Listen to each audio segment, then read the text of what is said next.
안녕하세요. 보도TV 오정현 사무장입니다. 오늘은 예고해드린 바와 같이 학교에서 다쳤을 때 전에 찍은 영상에 추가 내용이 있어가지고 오늘 다시 한번 촬영하게 됐습니다. 유치원부터 고등학교까지 자녀를 둔 학부모님들은 이 영상 시청해 주시면 감사하겠고요. 주변 분들한테 많이 소문 내주셨고 공유해 주셔가지고 학교에서 다쳤을 때 보상받는 거에 대해서 어려움 없는 길을 바라는 마음에서 추가 영상 찍겠습니다. 시작하겠습니다.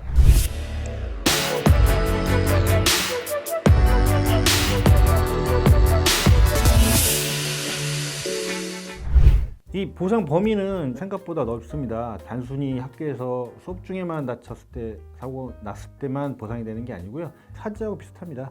일반적인 등하교 과정 중에서 발생했을 때 사고도 보상을 해준다는 부분, 요거 알고 계시면 좋을 것 같고, 내용 보면은 특별활동, 체육대회뿐만 아니라 현장 체험, 소풍, 유치원 같은 경우는 외부 활동도 많잖아요.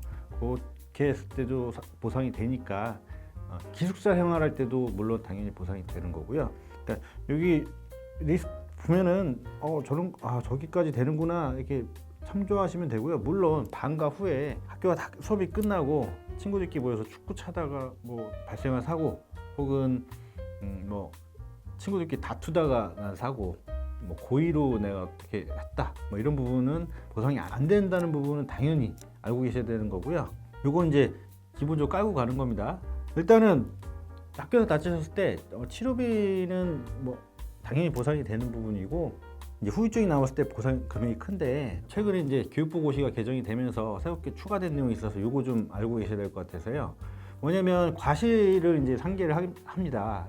즉 쉽게 말해서 다친 학생이 과실이 몇 프로냐에 따라서 그 퍼센티지만큼 받으셔야 될 금액에서 삭감을 하게 되는데, 과실 내가 많을 경우도 있잖아요. 그래도 보통 판례상 내 과실은 맥스 최고치가 50%로 보통 산정이 되니까 요건 알고 계시면 좋을 것 같고요. 보통 통상적으로 10%, 20%, 30% 요선에서 이제 정리가 많이 되더라고요.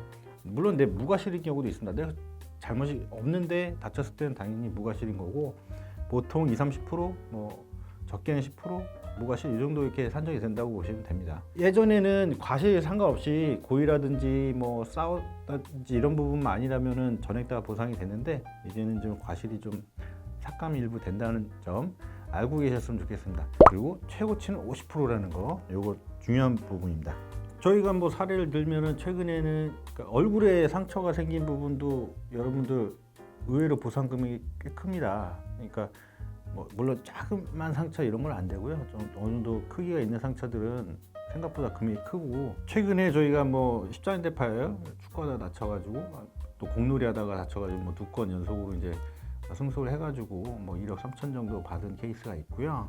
가장 최근에는 이제 압박골절 당했고 수술을 하지는 않았습니다. 다만 압박골절이 돼서 요추 1번, 3번 골절돼가지고요.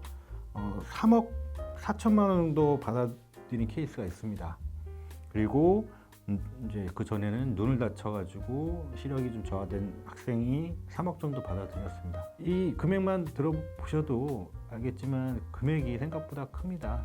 그 후유증이 남을 것 같은 분들은 충분히 많이 알아보시고, 어차피 이런 부분에서 장애진단서를 끊어서 공제해야 된다 한들 보상이 안 돼요.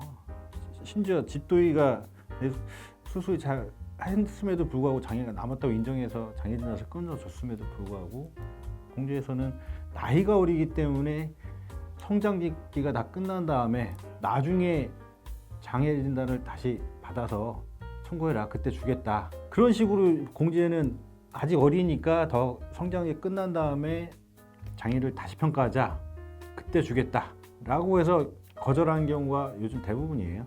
그렇게 해서 기다린다고 쳐서 한 5년 뒤에 학교 이제 졸업할 때쯤 돼가지고 다시 장애 평가를 해서 청구해서 내요. 그때 준다고 했으니까 줘라고 했을 때 주냐 이 말이에요. 안 준단 말이죠. 왜냐? 금액이 크니까.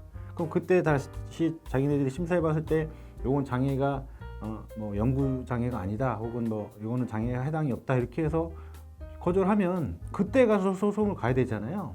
소송을 가게 되면 저희는 항상 소멸시효 얘기 많이 하잖아요. 사고일로부터 3년. 그렇게 해서 공제회에서 보험금 안 주게 됐을 때 소송을 가게 되는데, 그러면 이미 3년은 지나갔고요. 소송을 갔어요.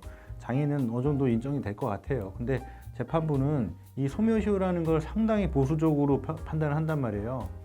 그렇기 때문에 장애 인정은 인정이 되는데 소멸시효 경과로 질 수도 있어요. 판사님에 따라 틀리겠지만 대부분의 판사님들이 소멸시효는 되게 보수적으로 판단하기 때문에, 물론 공제에서 약속을 했기 때문에 도의적으로도 지급을 해야 될 수 있겠지만 판사님들이 아무리 공제에서 약속이 됐다 하더라도 상법상 3년이기 때문에 이거는 약관 우선이에요. 상법이라는 거는 상위법이기 때문에 상법 우선 된단 말이에요. 상법 3년 지났기 때문에 안 줘도 돼 라고 판단할 수 있어요. 그리고 상대방도 변호사에 살 거란 말이에요. 우리가 그때 약속은 했지만 소멸시효는 경과하지 않았느냐 이렇게 주장해버리면 되게 우리한테 불리한 쟁점을 안고 시작을 한단 말이에요, 소송을. 그러니까 저는 그거 추천드리지 않습니다. 기다리지 마세요. 지금 안 주면 나중에도 안 줄 겁니다. 당연한 얘기죠. 뭐 저희가 판단하는 경험칙상 쉽게 줄 기관이 아니기 때문에 뭐 이것 말고도 제가 말씀드리지 못하는 사유가 한두 가지 더 있는데 웬만하면 바로 소송을 가시는 게 좋을 것 같습니다. 이렇듯 지금 교육부고시로 인해서 좀 바뀐 부분이 몇 가지 있는데 그 중에서 과실 부분은 제가 전에 안 다룬 것 같아서 추가로 영상을 찍게 됐고, 최근의 사례들로 봤을 때 성장기가 끝날 때까지 기다렸다가 다시 한번 장애평가를 받아보자라고 했을 때 이러이러한 불리한 점이 있다는 부분 좀 알고 계셔야 될 것 같아서 여러분들 이 부분 절대 실수하시면 안 되는 부분인 것 같아서요. 특히 이제 소멸시효는 좀 보수적으로 봐야 된다라는 겁니다. 그래서 오늘 학견적 공제 사고 추가 영상 찍게 됐고요. 어쨌든 학교에서 다치게 되면 학견적 공제라는 보험이 있으니까 여기서 보상을 잘 받으시면 될 것 같고요. 학견적 공제에서 못 받는 금액이 또 일부 있어요. 그 부분은 뭐 가해 학생이 있다면 가해 학생이 뭐 일배책이라든지 뭐 또 비급여 부분이 또 문제가 되는데 그 부분은 또 전에 영상 참고하시면 될 것 같습니다. 감사합니다. 여기까지였습니다.